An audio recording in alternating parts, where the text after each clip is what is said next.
Hello and welcome to this next segment. We are now looking at how cryptography becomes vulnerable to real-life adversaries that have access to more inputs than just the input and output of the crypto systems. In this tutorial, I will briefly run through some ideas and thoughts that relate from bringing cryptography out of the theoretical domain into practice.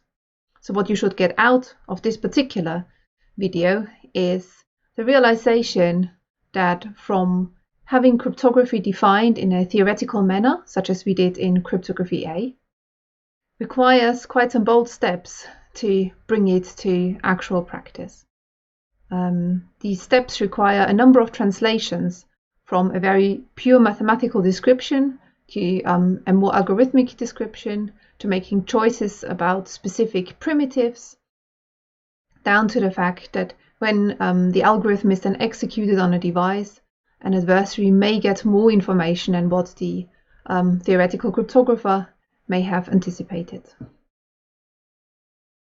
So the focus of the first few video lectures is exclusively on RSA. We will spend some time in the next video to review how textbook RSA would typically be implemented in practice to make it workable. But for now, we just stick with the memory that I hope you have from Crypto A that actually nobody should be using textbook RSA. RSA always needs to come with a padding scheme, as otherwise the adversary would certainly succeed with chosen ciphertext attacks. So the gold standard for RSA in practice is still something that is called RSA OAEP, and we went through this in Crypto A. OAP is a specific padding scheme, which is actually quite involved. It resembles a two-round Feistel cipher, and it pads a given input message for RSA with zeros and with some random numbers, and all of that is fed through two rounds of a sort of Feistel construction. This ensures that the input to the actual textbook RSA scheme is no longer under the control of the adversary. This specific scheme, OAP, was defined by Bellara and Roggaway, and on this slide I lifted from their paper a number of paragraphs that describe the scheme in their words.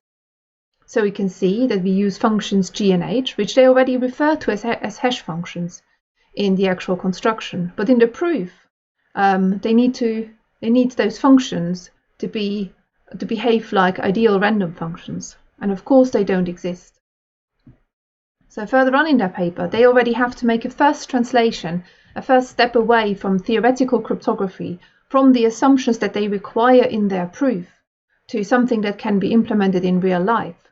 And so in their actual instantiation in their paper, they then already say, so basically we need to choose a hash function, a very concrete one, which at their time, at the point in time when this paper was written, was SHA. They also make very specific then choices about lengths of certain parameters in order to get closer to a scheme that could actually be implemented in real life. I should add at this point that in their proof there was a flaw, which was later on discovered and fixed by Victor Schub.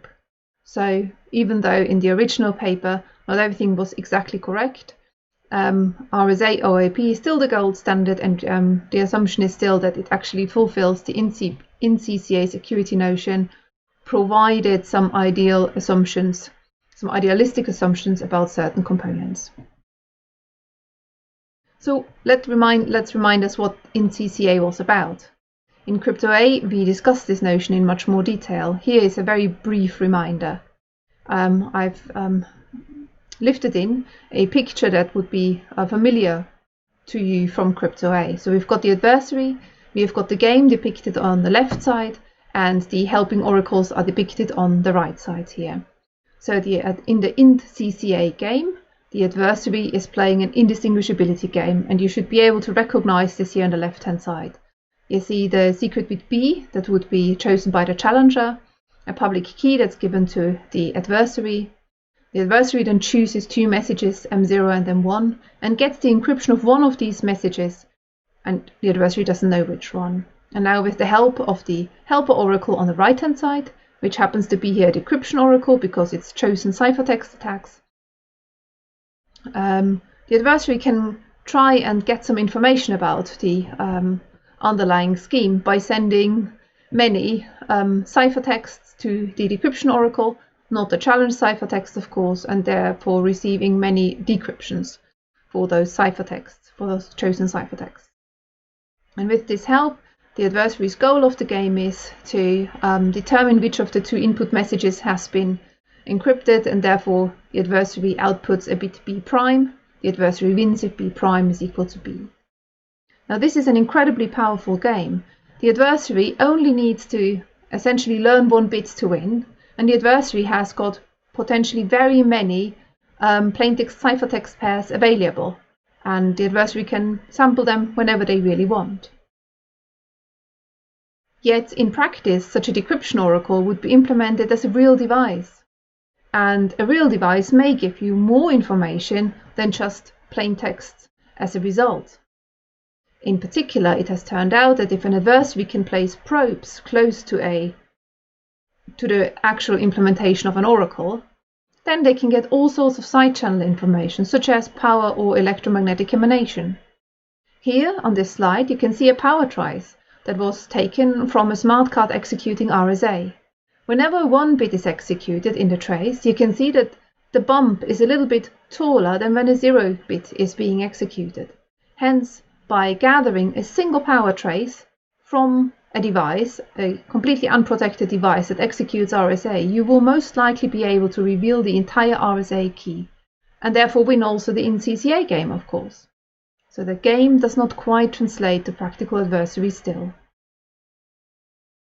But there are many other attack vectors out there for adversaries, and it's really important to keep in mind that adversaries will choose an attack vector that gives them the best result and that is easiest to implement.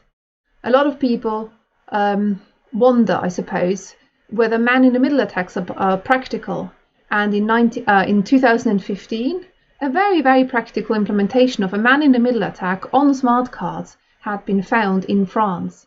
I pasted in some pictures from this paper, which I think you should read just for fun, where you can see that on the actual microchip that was on the smart card, another microchip had been glued on and connected to. So this essentially was they were piggybacking onto an existing microcontroller, and thereby realized a very, very physical manifestation of a man-in-the-middle attack. And there are many, many more attacks out there which are very interesting, and they have existed for a very long time. For instance, in 1943, the NSA was already aware of what they called compromising emanation. So they realized when their machines were manipulating zeros and ones that the EM signals that they could pick up are very different. In 1965, it turned out that MI5 had used click sounds of very old-fashioned proto machines to speed up decryption. In 2010, the NSA had used power and EM attacks to extract keys from otherwise high-secure, trusted platform modules. Outside of the intelligence community, these attacks have also gained quite a stronghold. Crime and breach were very, very popular and very infamous in a way. They both rely on the fact that HTTPS allows you to compress messages before they are being encrypted. And the compression feature is present both in the HTTP protocol and in the SSL-TLS protocol. And what people used the compression for was to reveal otherwise secret cookies. Much more recently, attacks such as Meltdown, Spectre and Foreshadow were in the news. And they are also very classical side-channel attacks. They are so-called cache attacks that rely on the flush and reload principle. If you have a lot of fancy equipment, you can actually do much more, and we will watch a video that shows us what you can do in terms of invasive attacks.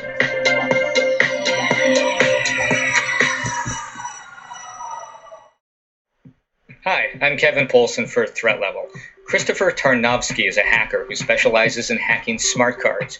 He was so good at this that he was actually hired by a company that makes smart cards for the satellite TV industry to help them secure their systems from satellite pirates.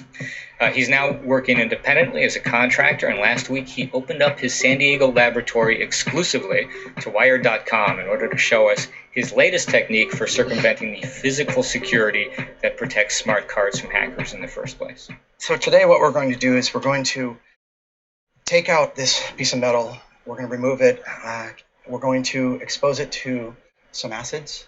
The first phase is going to remove the epoxy and actually expose the chip. So this white stuff's going to come off. So basically the plastic's broken down now after about 10 minutes have gone by. First phase of exposure is going to be to get to the actual device inside the substrate. We're going to put acetone in these two beakers.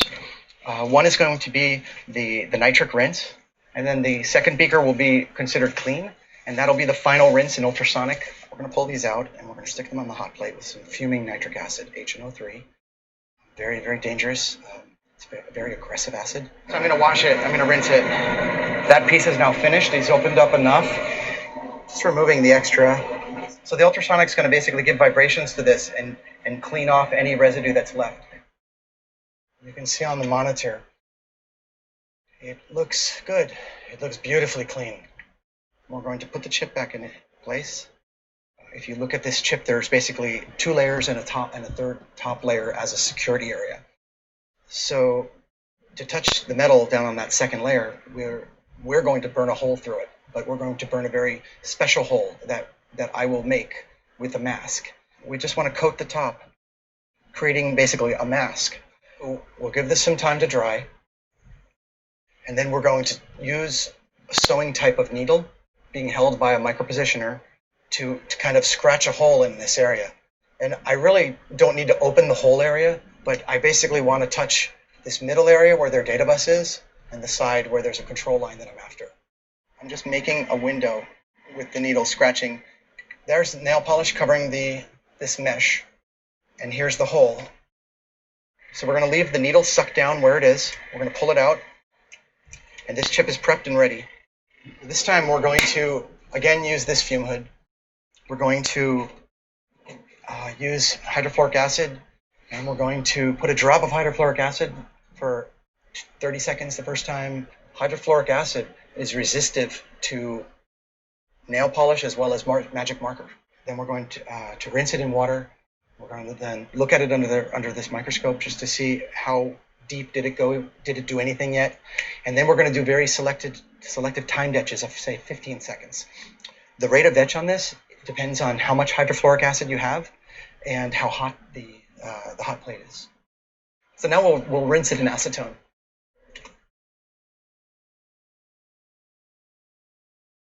So I'm going to really quick, using UV light, expose the lines of this chip.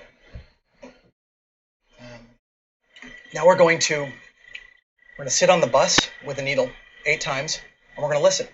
The yellow line will be what we're touching on the substrate. The blue line represents reset. Every time I reset the card, we're going to build a log of where the chip went when it powered up. And you're basically going to see everything. So we're going to take 800 hexadecimal samples. So this is just a sequential order of the samples taken. Sample 500 hex, sample 520, and what I saw at the period of time. Anything in the chip, I can see it right here. As we take more samples, it's all going to fall into place and you'll see it. I could actually send a management message, for example, into the chip and eavesdrop everything the chip did to decrypt the message, for example. So if I can see, I can do anything I want to right now. I can control it or I can listen. I can read out the E-square if I wanted to. I could read out the ROM. Anything goes at this point in time versus glitching with a glitcher.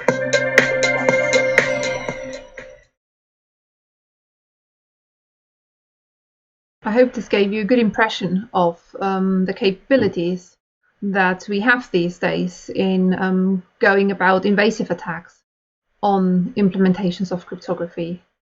So to summarize, this very short introductory video was about realizing that between theory and practice there's often a huge gap. Although theoretical adversarial models are already very strong, they do not really reflect the abilities that modern-day adversaries have. And adversaries do not care about rules of theoretical games. They will choose whatever attack vector gives them the best result and is cheapest to use. An attack vector which is extremely powerful is that using side channel information, because it doesn't require a great deal of invasive attack methods. It just requires an adversary to be able to watch what a cryptographic device is doing and infer key information from the observed behavior. Such attacks are really at the core of what we study in this unit, with the aim of making you aware of what's possible and giving you some tools to understand what countermeasures to best put in place for practical implementations that utilize cryptography.